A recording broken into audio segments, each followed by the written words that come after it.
Welcome to St Wanno's, the little church almost in a farmyard.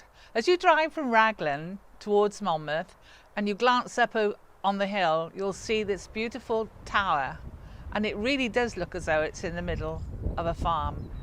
But as you can see, it isn't. The church is dedicated to St Wanno, or St Winillo, an abbot and confessor who was born in 457 and died in 532.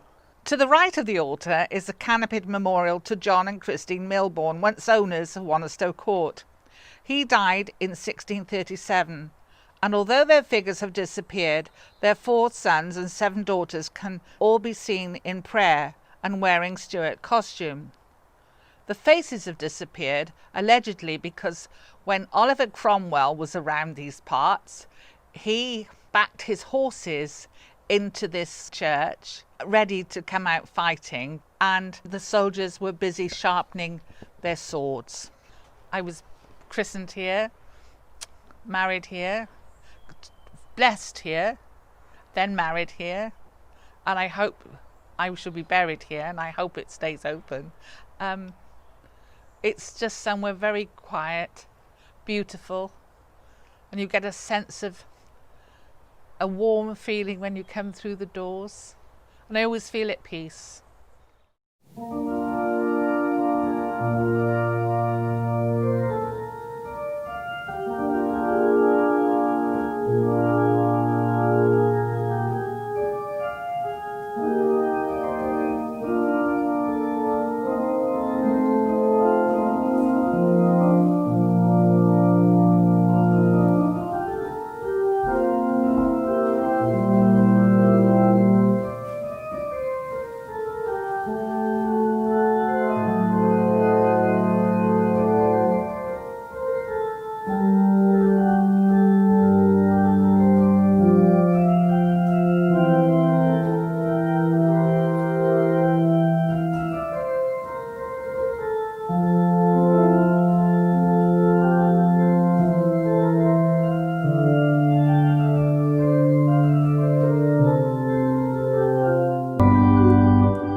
Welcome to St Nicholas Trellick. My name is Dick Coates. I came here to retire as an ex-building surveyor, an ex-university lecturer and an ex-lay missionary to Papua New Guinea for 2 years. Now I'm happily serving our Lord's family and His creation in multiple roles in this lovely church. It was completely rebuilt in 1310 to serve one of the biggest towns in South Wales. It was created by Earl Richard de Clare, who made it a centre of his ironworking enterprises. The church comfortably seats 240. Combined with the outstanding acoustics, it makes a marvellous venue for concerts and for the events held by the Trellick Primary School.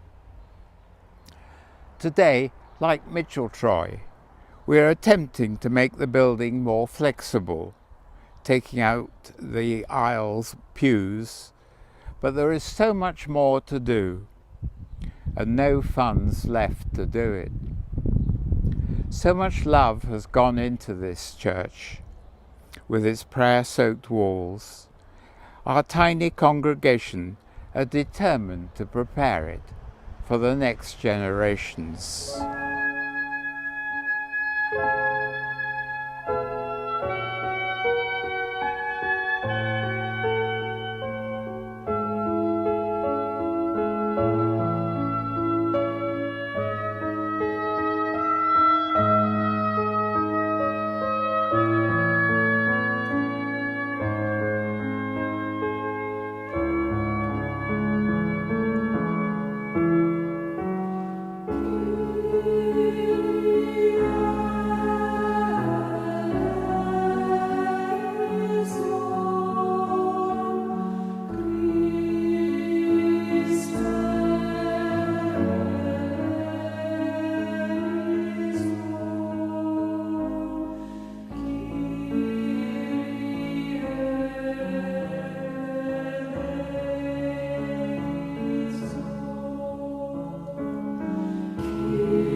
Let me give you a snapshot of the church, which is dedicated to St Murgan, a 6th century Celtic saint. Behind me you see the small but beautiful church with its magnificent views over the Monnow Valley. The tower is distinctive of the Welsh borders, an open wooden lantern. Above it, the weather vane bears the date 1866, commemorating the restoration by the Rolls family. The church itself, of course, is much older, with parts dating to the 13th century, with a font probably 9th or 10th century. It has a double nave supported by unusual octagonal oak tree trunks. The story goes that these were encased in matchboard until 1935, when a curate borrowed a poker from the church farm and ripped the boarding off. A great improvement, no doubt, although there was said to be a lot of trouble about it. The church is now isolated, although only 4 miles from Monmouth, as it is down a dead end. However, until the late 18th century, the road passing the church was the main route between Monmouth and Grosmont. At that time, Grosmont was the 3rd largest town in the county.